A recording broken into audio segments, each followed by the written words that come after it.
बात बोले माई बाप, हम रामचरितमानस को इसलिए राष्ट्रीय ग्रंथ चाहते हैं कि राम जैसा चरित्र न किसी का हुआ न दूसरा कभी हो सकता।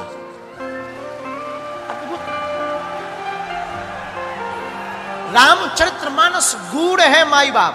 पता है आपको राम जी का चरित्र हम क्यों कहते हैं? राम जी की बात क्यों कहते हैं? जब रावण मर गया एक बार, एक ही बार तो मरा है, हम लोग बार बार मारते हैं, हर साल मारते हैं, और बाहर रावण हर साल खड़ा हो जाता है।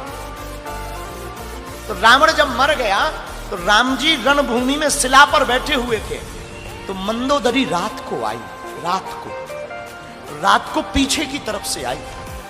राम जी ने किसी स्त्री की छाया देखी, रात को चांदनी रात थी, चंद्रमा बहुत खिला हुआ था, किसी स्त्री की छाया देखी तो राम जी स्त्री की छाया देखकर खड़े हो गए। ये हमारे राम का आदर्श है। और जोर से कहा, कौन है मां वहां? मां तुम कौन हो? मंदोदरी हाथ जोड़ के कहती, राम मैं अभाग्नि पापनी रावण की पत्नी हूं। मंदोदरी, प्रभु श्री राम ने कहा, मां इतनी रात को क्यों आई है?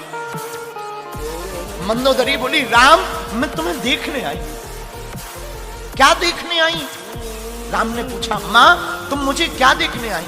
राम मैं देखने आई कि वो वीर कौन है जिसने हमारे इतने बलशाली पति को मार दिया कि जिसके सामने इंद्र भी नहीं टिका। ऐसी उसमें क्या खासियत है? तो राम ने पूछा, मां मुझ में तुमने क्या खासियत देखी जरा बताओ। बोले, राम मैंने देखी खासियत क्या? राम एक मेरा पति था जो दूसरे की स्त्री पर नजर रखता था, एक राम है जो स्त्री की छाया देखकर के भी मां के रूप में संबोधन करता है।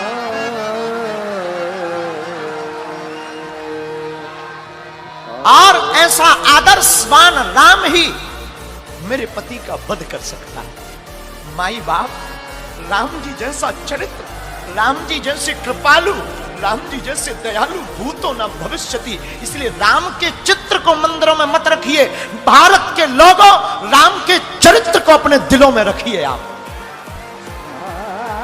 जब तक आपके दिलों में रामचरितमानस नहीं होगा, सनातनियों से प्रार्थना है घर घर रामचरितमानस रखिए, पढ़िए। आप जब हमारे पास आए ना पहली बार, पूर्व मुख्यमंत्री जी, आपने एक ही बात बोली, महाराज जी 15 साल पहले हमने हनुमान जी महाराज का विग्रह बनवाया है। 15 साल पहले हमारे मन में आया कि हनुमान जी ने बुलाया है, वही इनके मुख से कहलवा रहे हैं कि अब कथा हो जाए। हमने बिना कोई विचार किए किंतु परंतु सोचे, हमें लगा सिमरिया वाले हनुमान जी ने बुलाया है, वो इस नालायक के मुख से राम कथा सुनना चाहते हैं। क्यों? क्योंकि हनुमान जी प्रभु चरित्र सुनबे, गाओ ना, राम लखन। हनुमान चालीसा किस किस को आता है? आता है ना, गाया करो, प्रभु चरित्र।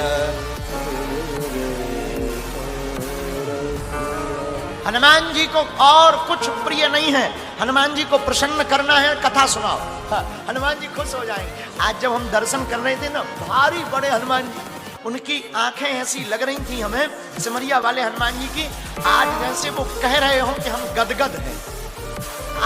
लोगों की नजर में होगा कि हम आपको कथा सुनाने आए, या तुम्हें लगता होगा कि हम आपको कथा सुना रहे। सच बताएं, हमें तो आप लोगों के रूप में ही हनुमान जी दिखाई पड़ रहे हैं, क्योंकि जिस प्रकार आप कथा सुन रहे वो सिर्फ ऐसे हनुमान जी सुन सकते हैं।